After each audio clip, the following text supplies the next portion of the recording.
হাসানের আব্বু, হ্যাঁ ফাতেমা বলো। এই যে ভাত বাড়িছি, খাই নাও। কি দিয়ে রান্না করছো তুমি আজকে সকালে?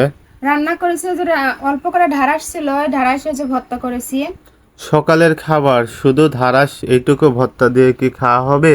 বিকেলে কি দিয়ে খাবে তুমি আবার? এখন এটা দিয়ে খেয়ে যাও, দুপুরে হচ্ছে পেঁয়াজ মরিচ দিয়ে ভাত খাওয়া যাবে না, পানি দিয়ে। আর রাত্রে যে কলার মোচা ঘাটি করছিলাম না, হ্যাঁ। এই যে ছেলেও রাত্রে হচ্ছে ভাত খাইলো না, ভালো লাগলো না বলে খেতে, তা এমনি ঘুমাইছিল। আর এই যে সেই ঘাটি রয়েছে, ঘাটি দিয়ে আর ওই ভর্তা দিয়ে খাই যাও, দুপুরে পানি দিয়ে ভাত খাবো না। আল্লাহ তাআলা যেটা রিজিকে রেখেছেন সেটাতেই খুশি এবং আলহামদুলিল্লাহ। মহান আল্লাহ তাআলা আপনি আমাদের রিজিকের ব্যবস্থা করে দেন এবং আমাকে সুস্থতা সহ নেক হায়াত দান করুন। হাসানের আব্বু, হ্যাঁ ফাতেমা। তুমি কাজে যাবা?